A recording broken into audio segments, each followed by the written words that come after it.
Buenas tardes, mi nombre es Anabel Arellano Gómez, soy enfermera especialista en salud pública. Mi trayectoria profesional ha sido en el ámbito gerencial y comunitario por más de 3 décadas, en el primer nivel de atención, y como docente también ya con mucho camino recorrido. Hoy día formo parte del equipo académico de la Universidad de la Salud de la Ciudad de México como directora ejecutiva de la carrera de Enfermería Familiar y Comunitaria. Agradezco profundamente al doctor Amezcua, presidente de la Fundación INDEX, a José Antonio Forcada, presidente de la Asociación Nacional de Enfermería y Vacunas, y al Colegio de Enfermería de la Comunidad Valenciana por la invitación a este importante evento académico, en el que compartiré la experiencia de vacunación en México. Tal como lo menciona el título de este evento, es muy importante que movamos el conocimiento de enfermería este y los años que vienen. Gracias por la invitación.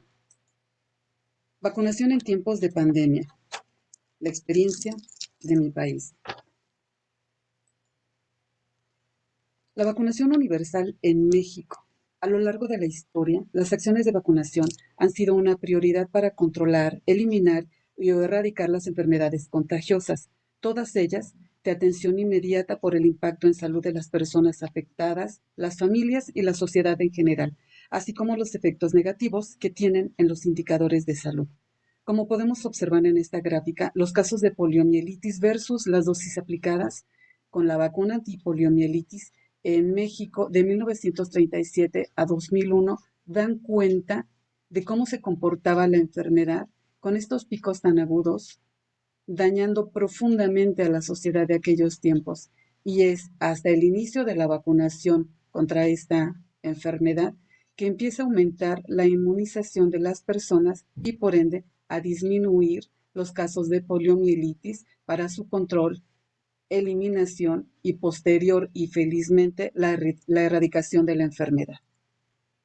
Es bien importante conocer que la tecnología de la producción de medicamentos, más la importante labor de las enfermeras del sector salud, sin duda alguna dan como resultado la vacunación como la mejor estrategia costo efectiva para el combate a la enfermedad.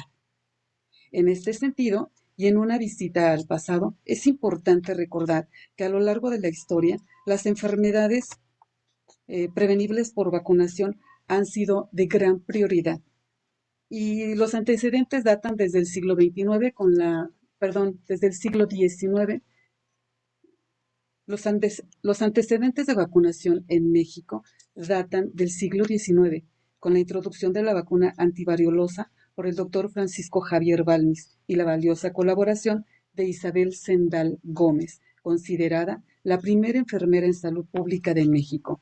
Aunque existieron diversas e importantes estrategias de vacunación, es hasta 1973 cuando se crea el Programa Nacional de Inmunizaciones, con el que se organiza la vacunación masiva y se inicia la aplicación simultánea de 5 vacunas contra 7 enfermedades. En 1993, por decreto presidencial, se crea el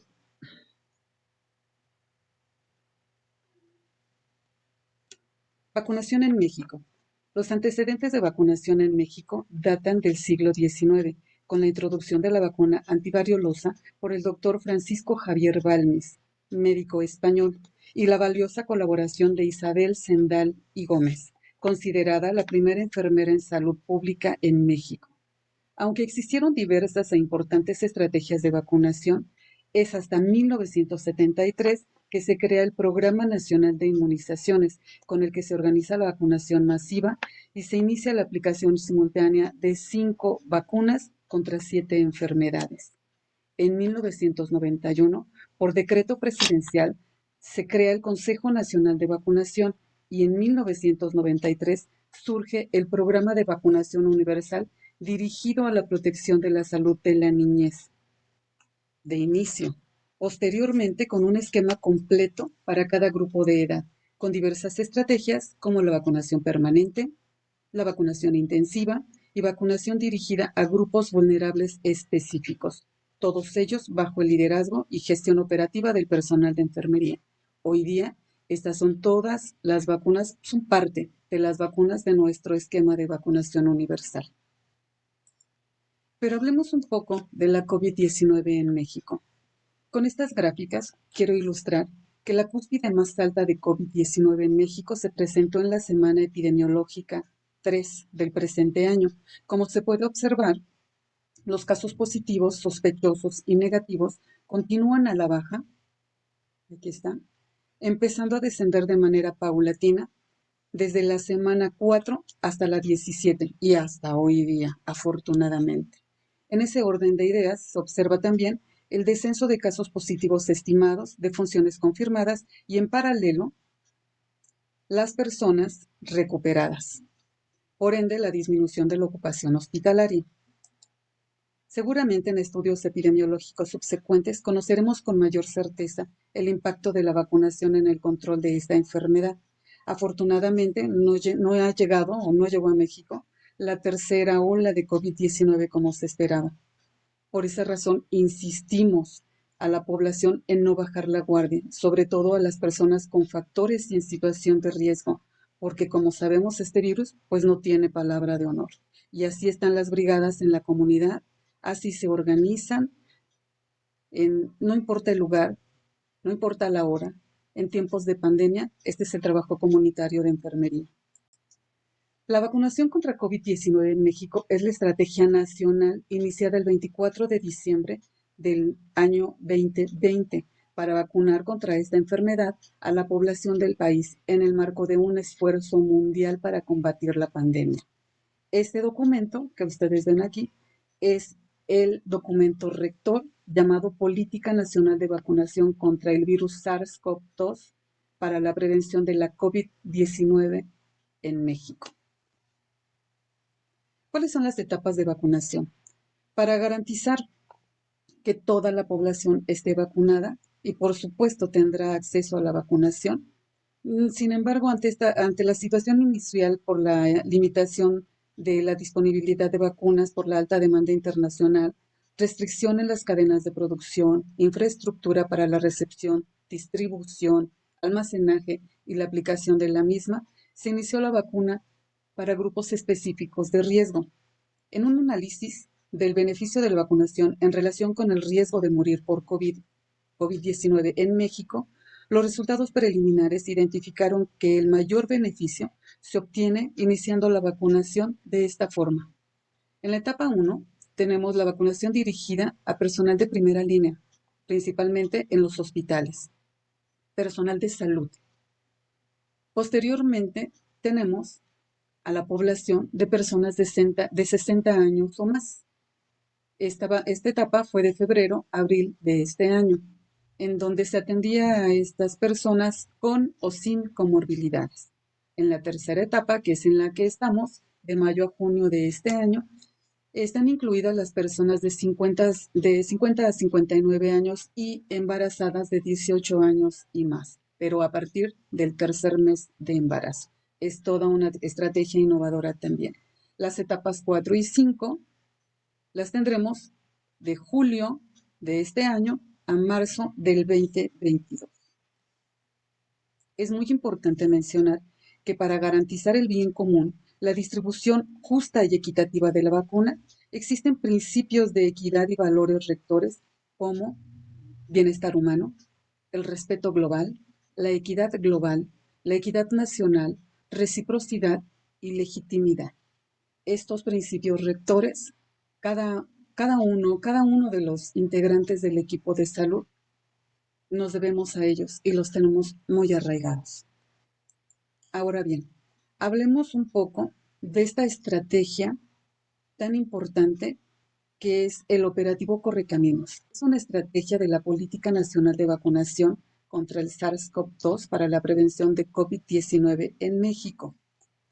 Su objetivo es lograr la cobertura de vacunación de manera eficaz y efectiva a toda la población susceptible de recibirla. De primera instancia, esta es la organización a nivel nacional de la brigada. Tenemos como coordinador general al presidente de la República y todo un equipo de trabajo. En el ámbito estatal, estas brigadas están conformadas por cada región de vacunación en los centros integradores donde se aplica la vacuna o donde se va a aplicar la vacuna posteriormente. se establecieron módulos y brigadas necesarias para la aplicación eficiente de la vacuna. Como ustedes ven, en esta imagen están organizados de preferencia con este número de recursos. Al centro se encuentra la persona coordinadora de la brigada, misma que organiza la población y comprueba la cantidad de vacunas e insumos, además de encargarse de la coordinación interinstitucional, es decir, con otras instituciones del sector salud. La coordinación médica es responsable de la recepción de vacunas en cada módulo, verifica el cumplimiento del protocolo, el funcionamiento adecuado de la red de frío, además de capacitar al resto de los integrantes de la brigada especial. El personal vacunador debe ser preferentemente profesionales de enfermería.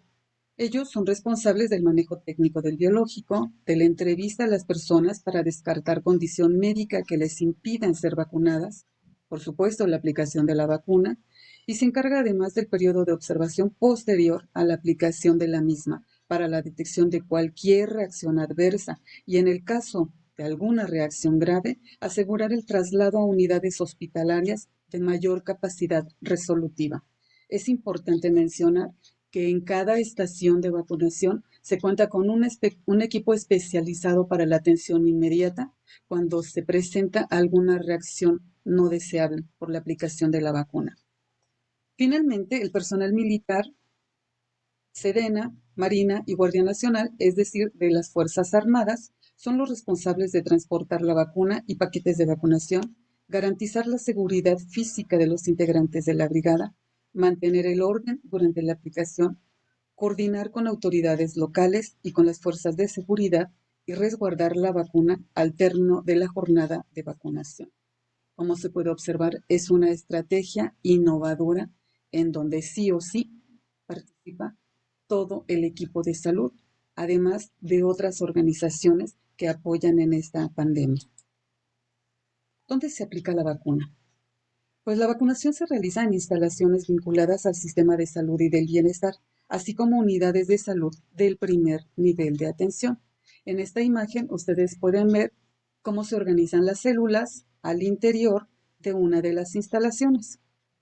Es importante mencionar que al ingreso y confirmación de turno de las personas que ya vienen con una cita previa, pues se registraron vía internet, de acuerdo a su edad, de acuerdo a su condición, reciben una cita con el día y la hora y el lugar en donde van a ser recibidos, pasan al filtro sanitario y al triage respiratorio. Hay un registro inicial donde se toman todos sus datos, la edad, antecedentes vacunales y una serie de información personal que es de mucha utilidad para conocer su estado de salud en ese momento.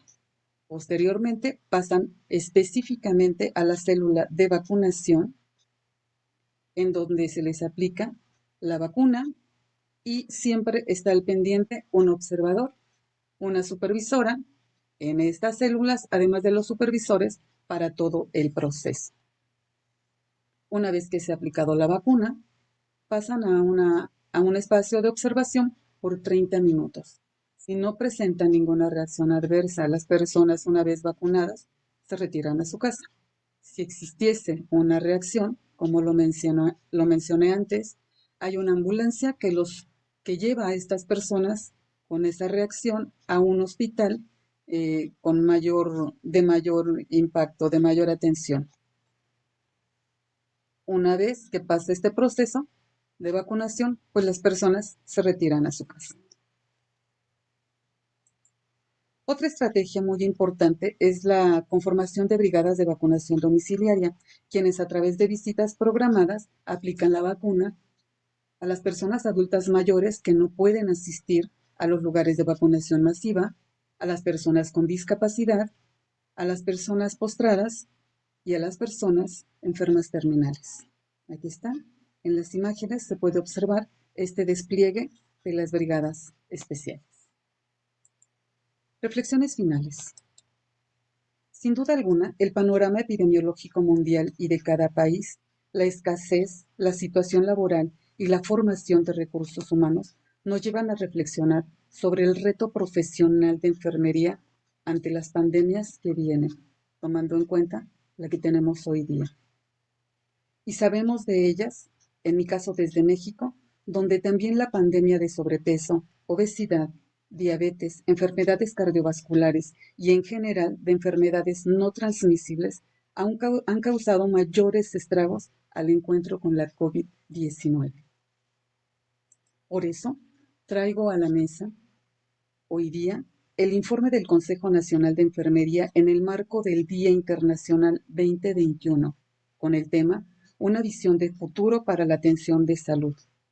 En ella se evidencia un capítulo muy importante llamado Guardianes de la Salud Pública, en el que se enfatiza que las enfermeras de salud pública han sido una pieza clave de liderazgo demostrado durante la crisis actual, sosteniendo el peso de una responsabilidad enorme a través del abordaje comunitario y la educación para la salud como respuesta a los acelerados cambios producidos por la reconversión de los servicios de salud hospitalarios en ocasión de la COVID-19. Las guardianes de salud pública, las y los guardianes de la salud pública, se desplegaron en mi país rápidamente en equipos móviles de actuación, investigando los contactos de los casos, impartiendo educación en salud, autoaislamiento y cuarentena, el seguimiento del estado de salud y bienestar respondiendo según las necesidades. Es importante mencionar que en México, al inicio de 2019, también existían brotes de sarampión.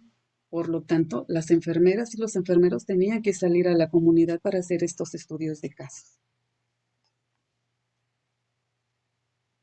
En México, estos guardianes de salud pública se constituyeron propiamente desde el inicio de la pandemia en personal de primera línea comunitaria, como ya lo he mencionado. En diversos países, los puestos de las enfermeras de salud pública han estado infrafinanciados, eliminados o con una dotación insuficiente de recursos. Por lo tanto, con una disminución importante de liderazgo en salud pública y además un incremento en la vulnerabilidad de las comunidades frente a las amenazas de enfermedades crónicas infecciosas. Por supuesto que esto es una gran realidad porque no tenemos el suficiente equipo y talento humano para el abordaje de la salud pública en el ámbito comunitario. La evidencia ha mostrado que responden de manera fiable a las emergencias provocadas por las enfermedades infecciosas, prestando cuidados seguros, eficaces y no discriminatorios a las comunidades a las que atienden. Ante este panorama, es impostergable fortalecer la enfermería en salud pública, familiar, comunitaria, en atención primaria, como le llamen en cada país o en cada región, desde la formación y en las tareas laborales, pues son la clave para el futuro más saludable y con mejores resultados sanitarios. En este sentido, ante la situación de salud, escasez de enfermeras, pero también de médicos en el ámbito comunitario, la propuesta en la Ciudad de México es la Universidad de la Salud. La Universidad de la Salud tiene como propósito formar profesionales en enfermería familiar y comunitaria y medicina general y comunitaria, capacitados en la prevención y tratamiento oportuno en el primer nivel de atención, con base en el reconocimiento científico, humanístico y tecnológico. En el mapa curricular, como ustedes pueden observar, pues es sistema modular en primera instancia. Este es el mapa curricular de enfermería familiar y comunitaria, pero ¿qué quiero destacar? Que durante toda la carrera, en los años que dura la carrera, son ejes transversales la salud pública y la atención primaria a la salud, así como a la investigación en ciencias de la salud, con ello aportando a la enfermería basada en evidencias. Conclusiones. Considerando la preparación, competencias, toma de decisiones clínicas comunitarias y flexibilidad de las enfermeras en salud pública, debe ser reconocido su liderazgo como parte de la solución a los grandes problemas de salud mundiales. Seguiremos escribiendo la historia de la vacunación en México, con toda seguridad, con profesionales de enfermería al centro. Existe evidencia clara de que su participación ofrece un retorno de la inversión en ellas a corto y a largo plazo. Finalmente, priorizar la infraestructura de salud pública para salvaguardar el futuro en particular de las enfermeras, es una lección muy importante que se debe rescatar de esta pandemia. Agradezco infinitamente su atención. Desde México, gracias.